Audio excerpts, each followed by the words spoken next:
Hello दोस्तों, आराध्या रस academy के यूट्यूब चैनल में आप सभी का स्वागत है। दोस्तों, राजस्थान में आयोजित आरपीएससी फर्स्ट ग्रेड शिक्षक भर्ती परीक्षा के नवीनतम पाठ्यक्रम के अनुसार दोस्तों भारतीय इतिहास के जो जो टॉपिक सिलेबस में दे रखे हैं उन सभी टॉपिकों के अपन क्रम वाइज अति महत्वपूर्ण प्रश्न है वो पढ़ते हुए आ रहे हैं। दोस्तों, अपनी 4 क्लास है वो कंप्लीट हो चुकी है। आज अपनी इसमें 5वें नंबर की क्लास है और टॉपिक का नाम है सामाजिक और धार्मिक पुनर्जागरण। और इसमें भी दोस्तों राजा राम मोहन राय, स्वामी दयानंद सरस्वती और स्वामी विवेकानंद, ये 3 व्यक्तियों के नाम दे रखे हैं दोस्तों इस सामाजिक और धार्मिक पुनर्जागरण में। इस टॉपिक से संबंधित आज मैं आपको टॉप 40 प्रश्न करवाने वाला हूं और ये फर्स्ट ग्रेड के फर्स्ट पेपर के सिलेबस के अनुसार है। अगर आप फर्स्ट पेपर में स्कोर अच्छा करना चाहते हैं तो रोजाना मेरे साथ में चलिए। और अगर आपने पिछली जो 4 क्लासें हैं वो नहीं देखी है तो आप प्लेलिस्ट में जाइए, वहां पे आपको फोल्डर मिल जाएगा। फर्स्ट ग्रेड भारतीय इतिहास के नाम से वहाँ फोल्डर बना हुआ है, तो आप वहाँ जाकर पिछली क्लासें हैं वो जरूर देखें। और आराध्या रस एकेडमी के यूट्यूब चैनल को सब्सक्राइब जरूर करें, बेल आइकन को दबाएं, वीडियो को लाइक और अपने दोस्तों के पास में शेयर जरूर करें। तो चलिए दोस्तों शुरू करते हैं आज का अपना इसमें पहला प्रश्न है। इसमें देखिए, स्वामी दयानंद सरस्वती ने एक राजनीतिक विचार की शुरुआत की, वह था। दोस्तों, स्वामी दयानंद सरस्वती ने एक राजनीतिक विचार की शुरुआत की, वह था। तो दोस्तों इसका राइट आंसर हो जाएगा दोस्तों वो है स्वराज्य। यहां पर 2 नंबर का ऑप्शन है वो इसका बिल्कुल सही उत्तर हो जाएगा। दोस्तों, सर्वप्रथम स्वामी दयानंद सरस्वती ने स्वराज शब्द का प्रयोग किया और हिंदी को राष्ट्र भाषा के रूप में इन्होंने स्वीकार किया था। और दोस्तों इन्होंने ही सबसे पहले विदेशी वस्तुओं के बहिष्कार और स्वदेशी को अपनाने पर बल दिया था। यह भी आपको इसमें याद रखना है। राइट आंसर हो जाएगा इसमें 2 नंबर का ऑप्शन बिल्कुल सही। सेकंड नंबर का प्रश्न इसमें देखिए, स्वामी दयानंद सरस्वती ने आर्य समाज की स्थापना की। दोस्तों, स्वामी दयानंद सरस्वती ने आर्य समाज की जो स्थापना है वो दोस्तों कहां पर की थी? तो ये बंबई में की थी। दोस्तों कहां पर की थी? बंबई में की थी। कब की थी? तो दोस्तों पता होना चाहिए 10 अप्रैल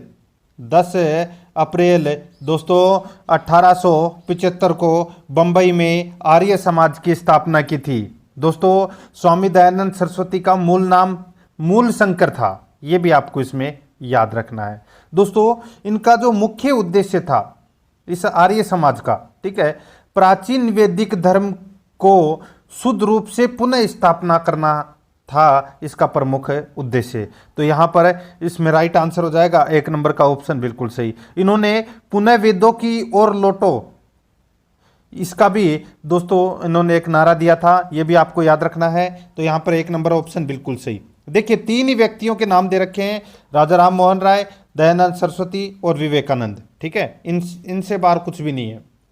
देखिए वेदों की ओर वापस चलो का आदर्श वाक्य किसने दिया था? तो दोस्तों ये आदर्श वाक्य दिया था किसने? दयानंद सरस्वती ने दिया था। अभी मैंने आपको बताया।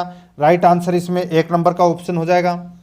आगे देखिए 4 नंबर का प्रश्न है, किसका असली नाम मूल शंकर था? ये भी बताया मैंने अभी आपको, मूल शंकर है ये किसका असली नाम था? स्वामी दयानंद सरस्वती का ये मूल नाम था दोस्तों। तो यहां पर अपना इसमें 4 नंबर ऑप्शन बिल्कुल सही। 5 नंबर का प्रश्न इसमें देखिए, रामकृष्ण मिशन की स्थापना करने वाले बुद्धिजीवी थे। रामकृष्ण मिशन की जो स्थापना करने वाले बुद्धिजीवी कौन थे? दोस्तों वो थे स्वामी विवेकानंद। स्वामी विवेकानंद। तो इसमें राइट आंसर हो जाएगा वो है दोस्तों 2 नंबर का जो ऑप्शन है वो इसका बिल्कुल सही उत्तर हो जाएगा। दोस्तों रामकृष्ण मिशन की स्थापना स्वामी विवेकानंद, इनका मूल नाम था दोस्तों नरेंद्र नाथ दत्त, ठीक है। दोस्तों रामकृष्ण मिशन की स्थापना स्वामी विवेकानंद ने 1897 में की थी, ये आपको इसमें याद रखना है। कब की थी? 1897 में की थी। इनका मूल नाम क्या था? नरेंद्र नाथ दत्त। 6 नंबर का प्रश्न है, निम्नांकित में से किसने रामकृष्ण मिशन की स्थापना की? रामकृष्ण मिशन की स्थापना अभी मैंने बताया दोस्तों नरेंद्र नाथ दत्त। देखिए यहाँ पे स्वामी विवेकानंद नाम नहीं दे रखा, नरेंद्र नाथ दत्त दे रखा है। तो यहां पर अपना इसमें 2 नंबर का ऑप्शन राइट आंसर हो जाएगा। आगे देखिए 7 नंबर का प्रश्न है, भारतीय जनता से किसने कहा था तुम वीर बनो, साहसी बनो, हिम्मत करो, इस बात पर गर्व करो कि तुम एक भारतीय हो, प्रत्येक भारतीय मेरा भाई है। दोस्तों ऐसा किसने कहा था? तो दोस्तों ये कहा था स्वामी विवेकानंद ने कहा था। तो यहां पर अपना इसमें 2 नंबर का जो ऑप्शन है वो इसका बिल्कुल सही उत्तर इसमें हो जाएगा, ठीक है, ये आपको इसमें याद रखना है। आगे देखिए दोस्तों, इसमें 8 नंबर का प्रश्न है, स्वामी विवेकानंद ने रामकृष्ण मठ की स्थापना कहां पर की? रामकृष्ण मठ की जो स्थापना है वो कहां पर की थी दोस्तों, बताइए। तो दोस्तों ये कलकत्ता के पास बारानगर में रामकृष्ण मठ की जो स्थापना है वो की थी स्वामी विवेकानंद ने। तो यहाँ पर 2 नंबर का जो ऑप्शन है वो इसका बिल्कुल सही उत्तर हो जाएगा। उसके बाद में वेल्लोर कलकत्ता में रामकृष्ण मिशन की स्थापना हुई, ये आपको इसमें याद रखना है, ठीक है। लेकिन रामकृष्ण मठ की जो स्थापना है वो बारानगर कलकत्ता में हुई और रामकृष्ण मिशन की जो स्थापना है वो वेल्लोर कलकत्ता में हुई थी, ये भी आपको इसमें याद रखना है, ठीक है। आगे देखिए यहाँ पे 9 नंबर का प्रश्न है, ब्रह्म समाज का संस्थापक कौन था? ब्रह्म समाज का जो संस्थापक है ये तो सभी को पता होगा दोस्तों, कौन थे? तो राजा राम मोहन राय थे। तो यहाँ पर 4 नंबर का जो ऑप्शन है वो इसका बिल्कुल सही उत्तर इसमें हो जाएगा। दोस्तों राजा राम मोहन राय को भारतीय पुनर्जागरण का पिता, भारतीय राष्ट्रवाद का पैगंबर, अतीत और भविष्य के मध्य सेतु, भारतीय राष्ट्रवाद का जनक, आधुनिक भारत के पिता, प्रथम आधुनिक पुरुष और युगदूत के नाम से इन्हें जाना जाता है, यह आपको इसमें याद रखना है, ठीक है। तो यहाँ पर 4 नंबर ऑप्शन बिल्कुल सही। आगे देखिए, आधुनिक भारत का पिता किसे कहा जाता है? अभी बताया मैंने आपको किसे कहा जाता है, तो राजा राम मोहन राय को कहा जाता है। तो यहाँ पर 1 नंबर का ऑप्शन बिल्कुल सॉरी, राजा राम मोहन राय को आधुनिक भारत का पिता कहा जाता है, यानी कि 3 नंबर का जो ऑप्शन है वो इसका बिल्कुल सही उत्तर इसमें हो जाएगा। 11 नंबर का प्रश्न इसमें देखिए, किसको भारतीय पुनर्जागरण का पिता कहा जाता है? किसको भारतीय पुनर्जागरण का पिता कहा जाता है? राइट आंसर हो जाएगा राजा राम मोहन राय को भारतीय पुनर्जागरण का पिता कहा जाता है। 1 नंबर का ऑप्शन बिल्कुल सही उत्तर इसमें हो जाएगा। आगे देखिए 12 नंबर का प्रश्न है, राजा राम मोहन राय को राजा की उपाधि किसके द्वारा प्रदान की गई? तो दोस्तों राजा राम मोहन राय को राजा की उपाधि है वो किसके द्वारा प्रदान की गई? तो दोस्तों अकबर शाह द्वितीय के द्वारा, अकबर शाह द्वितीय के द्वारा इनको राजा की उपाधि है वो प्रदान की गई थी। यहाँ पर 1 नंबर का ऑप्शन बिल्कुल सही उत्तर हो जाएगा। 13 नंबर का प्रश्न है, निम्नलिखित में से कौन भारतीय दर्शन की अपेक्षा पाश्चात्य दर्शन से अधिक प्रभावित था? निम्नलिखित में से कौन भारतीय दर्शन की अपेक्षा पाश्चात्य दर्शन से अधिक प्रभावित था?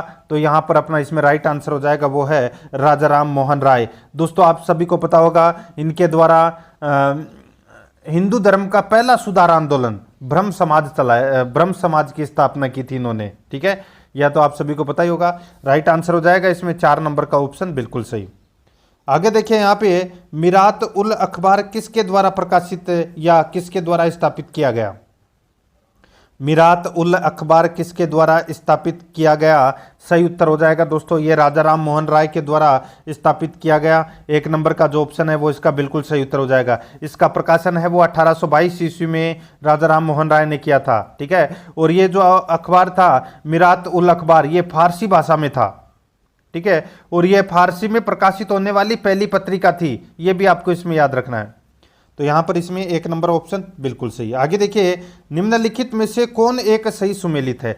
तो कौन एक सही सुमेलित है वो अपने को यहां पर बताना है। देखिए ब्रह्म समाज की स्थापना मैंने अभी आपको बताया राजा राम मोहन राय थे, ये गलत दे रखा है। आर्य समाज की जो स्थापना है वो दोस्तों स्वामी दयानंद सरस्वती ने आर्य समाज की जो स्थापना है वो की थी दोस्तों। तो यहाँ पर दूसरा भी इसमें गलत दे रखा है। रामकृष्ण मिशन की जो स्थापना है वो दोस्तों स्वामी विवेकानंद ने की थी, तो यहाँ पर ये भी गलत दे रखा है। थियोसॉफिकल सोसाइटी की स्थापना एनी बेसेंट ने की थी, ये बिल्कुल सही है। तो यहाँ पर 4 नंबर का ऑप्शन बिल्कुल सही उत्तर इसमें हो जाएगा, ठीक है। आगे देखिए दोस्तों यहाँ पे 16 नंबर का प्रश्न है, आर्य समाज ने किस क्षेत्र में सर्वश्रेष्ठ उपलब्धि प्राप्त की थी? आर्य समाज ने किस क्षेत्र में सर्वश्रेष्ठ उपलब्धि प्राप्त की थी? सही उत्तर हो जाएगा वो है दोस्तों शैक्षिक सुधार। शैक्षिक सुधार के क्षेत्र में सर्वश्रेष्ठ उपलब्धि प्राप्त की थी आर्य समाज ने, ठीक है। यहाँ पर अपना इसमें 2 नंबर का जो ऑप्शन है वो इसका बिल्कुल सही उत्तर हो जाएगा। यानी कि आर्य समाज की प्रेरणा से भारत में शिक्षा को बढ़ावा देने के लिए अनेक शिक्षण संस्थानों की स्थापना की गई थी। आगे देखिए यहाँ पर 17 नंबर का प्रश्न है। देखिए सूची फर्स्ट को सूची सेकंड से सुमेलित करना है। अब अपने को यहाँ पर बताना है कि किसने किसकी स्थापना की। देखिए दयानंद सरस्वती ने, मैंने आपको बताया भी आर्य समाज की स्थापना की थी दयानंद सरस्वती ने। और देखिए यहाँ पर खान अब्दुल गफ्फार खान ने दोस्तों खुदाई खुदाई खिदमतकार की स्थापना की थी। राजा राम मोहन राय ने दोस्तों ब्रह्म समाज की स्थापना की थी और देवेंद्र नाथ टैगोर ने दोस्तों तत्वबोधिनी सभा की स्थापना की थी। तो यहाँ पर इस प्रश्न का राइट आंसर हो जाएगा 3142। 3142 यानी कि अपना इसमें 1 नंबर का जो ऑप्शन है वो इसका बिल्कुल सही उत्तर इसमें हो जाएगा। 18 नंबर का प्रश्न इसमें देखिए, विधवा पुनर्विवाह को प्रोत्साहित करने के उद्देश्य से 1871 ईस्वी में राजमुंद्री सोशल रिफॉर्म एसोसिएशन स्थापित किया गया था। विधवा पुनर्विवाह को प्रोत्साहित करने के उद्देश्य से 1871 ईस्वी में राजमुंद्री सोशल रिफॉर्म एसोसिएशन स्थापित किया गया था। इसका राइट आंसर हो जाएगा वो है दोस्तों ये वीरेश लिंगम द्वारा ये स्थापित किया गया था। तो यहाँ पर अपना इसमें 1 नंबर ऑप्शन बिल्कुल सही। आगे देखिए, निम्नलिखित में से किसके सुझाव पर दयानंद सरस्वती ने सार्वजनिक भाषणों में संस्कृत के स्थान पर हिंदी का प्रयोग करना आरंभ किया। निम्नलिखित में से किनके सुझावों पर दयानंद सरस्वती ने सार्वजनिक भाषणों में संस्कृत के स्थान पर हिंदी का प्रयोग करना आरंभ किया। तो यहाँ पर इसका राइट आंसर हो जाएगा वो है दोस्तों केशव चंद्र सेन ने। तो यहाँ पर 2 नंबर का ऑप्शन राइट आंसर हो जाएगा। स्कूल लेक्चरार में ये प्रश्न है वो पूछा गया था 2020 में, याद रखना है आपको, केशव चंद्र सेन। अगर आपने पेपर दिया है तो आपको पता होगा। आगे देखिए, स्पेनिश अमेरिका में क्रांति की सफलता से खुश होकर किस भारतीय समाज सुधारक ने सार्वजनिक भोज का आयोजन किया था। स्पेनिश अमेरिका में क्रांति की सफलता से खुश होकर किस भारतीय समाज सुधारक ने सार्वजनिक भोज का आयोजन किया था। तो यहाँ पर इस प्रश्न का राइट आंसर हो जाएगा, ये किया था दोस्तों राजा राम मोहन राय ने। यहाँ पर 3 नंबर का ऑप्शन राइट आंसर हो जाएगा। ये भी दोस्तों आरपीएससी स्कूल लेक्चरार में संस्कृत में ये प्रश्न पूछा गया था 2020 में। तो यहाँ पर 3 नंबर ऑप्शन बिल्कुल सही। आगे देखिए, विदेशी शासन कितना भी अच्छा क्यों न हो वह स्वराज्य की बराबरी नहीं कर सकता। इस कथन में किसके विचार अभिव्यक्त होते हैं। तो किसके विचार अभिव्यक्त होते हैं। तो दोस्तों दयानंद सरस्वती के विचार है वो इसमें अभिव्यक्त होते हैं। यहाँ पर 2 नंबर का ऑप्शन राइट आंसर हो जाएगा। ये भी फर्स्ट ग्रेड में पूछा गया प्रश्न है 2011 में। आगे देखिए, जिस प्रकार की सारी धाराएं अपने जल को सागर में लेकर मिला देती है उसी प्रकार मनुष्य के सारे धर्म उसे ईश्वर की ओर ले जाते हैं, ऐसा किसने कहा। दोस्तों ऐसा कहा था स्वामी विवेकानंद ने। तो यहाँ पर 1 नंबर का ऑप्शन बिल्कुल सही उत्तर हो जाएगा। आगे देखिए, करुणा नहीं बल्कि मानव की सेवा को ही ईश्वर के रूप में माने, यह कथन किसने कहा है। करुणा नहीं बल्कि मानव की सेवा को ही ईश्वर के रूप में माने, यह कथन किसने कहा। दोस्तों ये कथन कहा था किसने। तो ये रामकृष्ण परमहंस ने कहा था। अच्छा, यहाँ पर 3 नंबर का ऑप्शन बिल्कुल सही, रामकृष्ण परमहंस ने कहा था। आगे देखिए, निम्न में से कौन सा कथन स्वामी विवेकानंद के संदर्भ में सत्य है। कौन सा कथन स्वामी विवेकानंद के संदर्भ में सत्य है। तो यहाँ पर इस प्रश्न का राइट आंसर हो जाएगा। देखिए, स्वामी विवेकानंद पर मानवतावाद का गहरा प्रभाव पड़ा, बिल्कुल सही है। गुरु के संदेश का प्रचार प्रसार करने के लिए अपना जीवन समर्पित किया, बिल्कुल सही है। सांसारिक जीवन का परित्याग कर दिया, ये भी बिल्कुल सही है। तो यहाँ पर सभी ऑप्शन है वो इसमें सत्य है। तो यहाँ पर इसका राइट आंसर 4 नंबर ऑप्शन हो जाएगा, उपरोक्त सभी। 25 नंबर प्रश्न है, स्वामी विवेकानंद को राष्ट्रीय आंदोलन का आध्यात्मिक पिता निम्नलिखित में से किसने कहा है। स्वामी विवेकानंद को राष्ट्रीय आंदोलन का आध्यात्मिक पिता निम्नलिखित में से किसने कहा है। तो दोस्तों ये दादा भाई नौरोजी ने कहा है। यहाँ पर 4 नंबर का ऑप्शन बिल्कुल सही उत्तर हो जाएगा। आगे देखिए, 26 नंबर का प्रश्न है, स्वामी विवेकानंद से संबंधित निम्न में से कौन सा कथन असत्य है। कौन सा कथन इसमें असत्य है वो अपने को यहाँ पर बताना है। देखिए, स्वामी विवेकानंद का वास्तविक नाम मूल शंकर था, ये दोस्तों अपना इसमें गलत दे रखा है। मैंने अभी आपको बताया दोस्तों स्वामी विवेकानंद का मूल नाम है वो नरेंद्र नाथ दत्त था। मूल शंकर तो दोस्तों किसका नाम था, दयानंद सरस्वती का था। तो यहाँ पर पहला ऑप्शन ही क्या हो जाएगा, गलत हो जाएगा। ठीक है, दूसरा देखिए, इन्होंने शिकागो विश्व धर्म सम्मेलन 1893 ईस्वी में भारत का प्रतिनिधित्व किया था, बिल्कुल सही है। इन्होंने 1897 ईस्वी में रामकृष्ण मिशन की स्थापना की, ये भी बिल्कुल सही है। इनके दर्शन एवं सुधारों ने भारतीयों में आत्मविश्वास एवं आत्मसम्मान का भाव जागृत किया, ये भी बिल्कुल सही है। तो यहाँ पर 1 नंबर का जो ऑप्शन है वो इसका बिल्कुल सही उत्तर हो जाएगा। 27 नंबर का प्रश्न इसमें देखिए, कलकत्ता में हिंदू कॉलेज की स्थापना राजा राम मोहन राय ने किसके साथ मिलकर की थी। कलकत्ता में हिंदू कॉलेज की स्थापना राजा राम मोहन राय ने किसके साथ मिलकर की थी? तो यहाँ पर इस प्रश्न का राइट आंसर हो जाएगा दोस्तों, किसके साथ मिलकर की थी? तो ये डेविड हेयर के साथ मिलकर की थी। तो यहाँ पर 1 नंबर का ऑप्शन बिल्कुल सही उत्तर। आगे देखिए, राजा राम मोहन राय द्वारा निम्नलिखित में से किस समाचार पत्र का प्रकाशन किया गया था? तो दोस्तों, राजा राम मोहन राय ने कौन से समाचार पत्र का प्रकाशन किया था? तो दोस्तों देखिए, संवाद कौमुदी, मिरात उल अखबार, ब्रह्म निकल मैगजीन, इन तीनों दोस्तों समाचार पत्र का प्रकाशन किया था। तो यहाँ पर इस प्रश्न का राइट आंसर हो जाएगा ये सभी। 4 नंबर का ऑप्शन बिल्कुल सही, ये सभी। 29 नंबर का प्रश्न इसमें देखिए, निम्न कथन किसका है? न तो भारत के अतीत के प्रति अंधविश्वास और न ही पश्चिम का अंधानुकरण होना चाहिए। निम्न कथन किसका है? न तो भारत के अतीत के प्रति अंधविश्वास और न ही पश्चिम का अंधानुकरण होना चाहिए। यहाँ पर अपना इसमें राइट आंसर क्या हो जाएगा? वो है दोस्तों इसमें राजा राम मोहन राय। तो यहाँ पर अपना इसमें 1 नंबर का ऑप्शन बिल्कुल सही उत्तर हो जाएगा।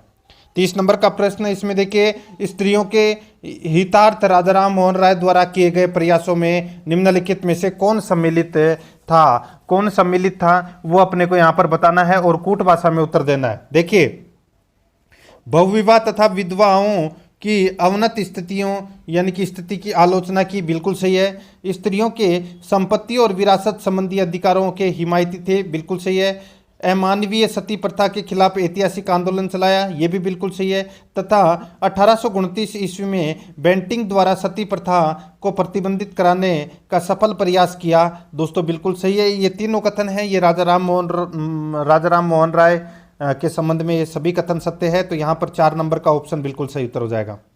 31 नंबर प्रश्न है, 20 अगस्त 1828 में राजा राम मोहन राय द्वारा स्थापित ब्रह्म समाज की विशेषताएं थी। दोस्तों ब्रह्म समाज की विशेषताएं कौन सी थी वो अपने को यहाँ पर बताना है। दोस्तों देखिए, इसमें एक धार्मिक संस्था के रूप में इसकी स्थापना की गई थी, बिल्कुल सही है। इसका उद्देश्य हिंदू धर्म को कुरीति तथा आडंबर से मुक्त करना तथा एकेश्वरवाद पर बल देना था, बिल्कुल सही है। इसमें तर्क शक्ति तथा वेद और उपनिषद को आधार बनाया गया, बिल्कुल सही है। इसमें मानवीय प्रतिष्ठा पर बल देना, मूर्ति पूजा का विरोध तथा सती प्रथा जैसी कुरीतियों की आलोचना करना था, बिल्कुल सही है। सारे ही सही है इसमें। तो इस प्रश्न का राइट आंसर 4 नंबर ऑप्शन हो जाएगा, ये सभी। 32 नंबर का प्रश्न है, राजा राम मोहन राय की नीतियों में निम्न में से कौन प्रमुख तत्व सम्मिलित थे? कौन प्रमुख तत्व इसमें सम्मिलित थे वो अपने को यहाँ पर बताना है। दोस्तों इसमें देखिए, मानवीय तर्क शक्ति पर आधारित वेदांत दर्शन की व्याख्या की, बिल्कुल सही है। पुरोहित वर्ग तथा कर्मकांडीय पद्धति की निंदा की, बिल्कुल सही है। वेदों और 5 प्रमुख उपनिषदों का बांग्ला में अनुवाद कर अपनी नीतियों को सिद्ध करने का प्रयास किया, यह भी बिल्कुल सही है। चौथा देखिए, ईसाई हिंदू आदि सभी धर्मों के तत्वों को अंधानुकरण न कर तर्क शक्ति पर देखने पर बल दिया, बिल्कुल सही है। तो इसमें सारे के सारे हैं वो राजा राम मोहन राय की नीतियों के प्रमुख तत्व हैं। तो दोस्तों इस प्रश्न का राइट आंसर हो जाएगा 4 नंबर ऑप्शन सही उत्तर, ये सभी।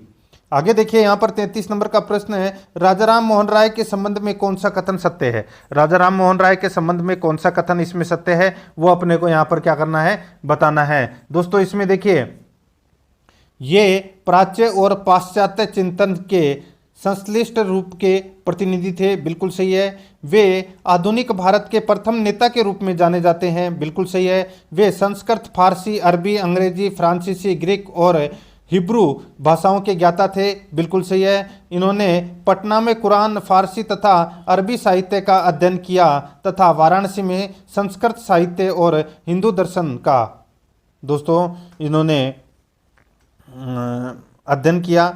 तो दोस्तों यहाँ पर अपना इसमें राइट आंसर क्या हो जाएगा, इसी ये सारे के सारे हैं वो राजा राम मोहन राय के संबंध में सत्य कथन है। राइट आंसर हो जाएगा 4 नंबर ऑप्शन, बिल्कुल सही।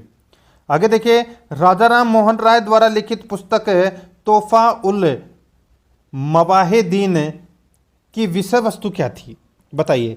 राजा राम मोहन राय द्वारा लिखित पुस्तक तोहफा उल मवाहिदीन यानी कि एकेश्वरवादियों को उपहार की विषय वस्तु क्या थी? अपना इसमें राइट आंसर हो जाएगा दोस्तों, वो है इसमें देखिए, एकेश्वर वाद पर बल, मूर्ति पूजा का खंडन। तो दोस्तों यहाँ पर इस प्रश्न का राइट आंसर हो जाएगा 4 नंबर का ऑप्शन 2 और 3 इसमें इसकी विषय वस्तु थी, ठीक है।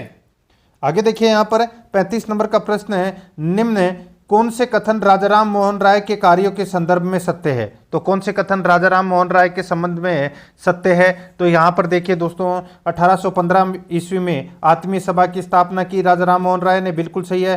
संवाद कौमुदी समाचार पत्र का प्रकाशन किया, बिल्कुल सही है।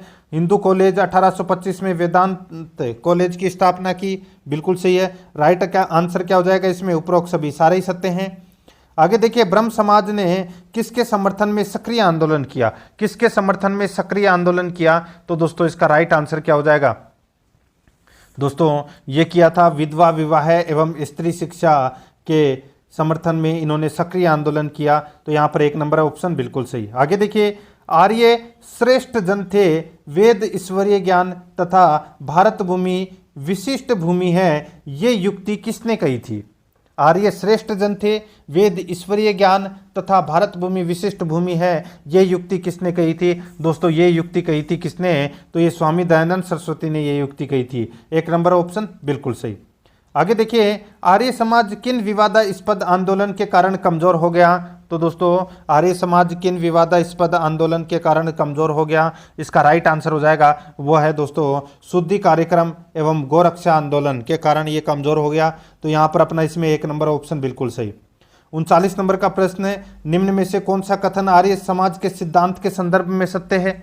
तो दोस्तों कौन सा आर्य समाज के सिद्धांत के संदर्भ में सत्य है। तो यहाँ पर देखिए 1875 ईस्वी में बंबई में स्वामी दयानंद सरस्वती द्वारा आर्य समाज की स्थापना की गई, बिल्कुल सही है। मूर्ति पूजा, अवतारवाद और धार्मिक यात्राओं का विरोध किया, बिल्कुल सही है। वेदों पर परम विश्वास, कर्म सिद्धांत और आवागमन सिद्धांत का समर्थन किया, बिल्कुल सही है। तो यहाँ पर अपना इसमें राइट आंसर हो जाएगा उपरोक्त सभी। 4 नंबर का ऑप्शन बिल्कुल सही उत्तर इसमें हो जाएगा। 40 नंबर का प्रश्न इसमें देखिए, एक और ब्रह्म समाज तथा प्रार्थना समाज थे तो दूसरी ओर आर्य समाज और रामकृष्ण मिशन, इनके बीच मूलभूत अंतर क्या था। दोस्तों इनके बीच मूलभूत अंतर क्या था। एक और ब्रह्म समाज और प्रार्थना समाज थे, दूसरी ओर आर्य समाज और रामकृष्ण मिशन। बताइए इनके बीच मूलभूत अंतर क्या था। तो दोस्तों इनके बीच मूलभूत अंतर ये था, देखिए पूर्ववर्ती आंदोलन पश्चिमी बुद्धिवाद की भारतीय प्रतिक्रिया का परिचायक था, जबकि परवर्ती आंदोलनों ने भारत के अतीत से अपनी प्रेरणा ग्रहण की। तो यहाँ पर इसमें 3 नंबर का ऑप्शन है वो इसका राइट आंसर इसमें हो जाएगा। आगे देखिए आर्य समाज की स्थापना किन उद्देश्यों की पूर्ति के लिए की गई थी।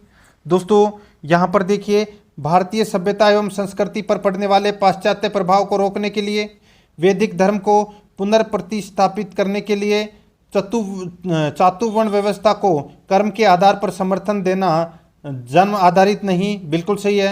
अस्पृश्यता, बाल विवाह, जाति प्रथा का विरोध तथा विधवा पुनर्विवाह, अंतरजातीय विवाह को समर्थन। तो दोस्तों ये सारे के सारे सही हैं। 5वां देखिए पुराण जैसे हिंदू धर्म ग्रंथों की प्रामाणिकता को अस्वीकार किया। तो यहाँ पर अपना इसमें राइट आंसर हो जाएगा वो है ये सभी। 4 नंबर का ऑप्शन बिल्कुल सही उत्तर हो जाएगा। आगे देखिए आर्य समाज का आदर्श नहीं था। आर्य समाज का आदर्श क्या नहीं था, राइट आंसर हो जाएगा वो है शास्त्री वर्ग के प्राधिकार में विश्वास। तो दोस्तों इसमें 1 नंबर का जो ऑप्शन है वो इसका बिल्कुल सही उत्तर हो जाएगा। इसी के साथ दोस्तों आज अपनी 5वें नंबर की क्लास है वो कंप्लीट हो चुकी है। मैंने आपको ये टॉपिक है ये फर्स्ट ग्रेड के फर्स्ट पेपर के सिलेबस के अनुसार जो अपनी 5वें नंबर की क्लास थी सामाजिक और धार्मिक पुनर्जागरण, जिसमें राजा राम मोहन राय, स्वामी दयानंद सरस्वती और विवेकानंद ये 3 व्यक्तियों के नाम दे रखे हैं सिलेबस में और उसी से संबंधित ये प्रश्न है। अगर आपने पिछली क्लासें नहीं देखी है तो आप प्लेलिस्ट में जाइए, वहाँ पे आपको अलग अलग फोल्डर मिल जाएंगे फर्स्ट ग्रेड के नाम से। तो आप वहाँ जाकर फर्स्ट पेपर की तैयारी है वो बहुत ही ज़्यादा कीजिए, क्योंकि जो भी फर्स्ट पेपर में ज़्यादा नंबर लेकर आएगा उसी का शोर्ट सिलेक्शन होगा। और आराध्या रेस एकेडमी के यूट्यूब चैनल को सब्सक्राइब नहीं किया तो सब्सक्राइब जरूर करें, बेल आइकन को दबाएं। वीडियो को लाइक नहीं किया तो फटाफट वीडियो को लाइक कर दीजिए और अपने दोस्तों के पास में शेयर जरूर करें। तो दोस्तों मिलते हैं नेक्स्ट वीडियो में। जय हिंद, जय भारत।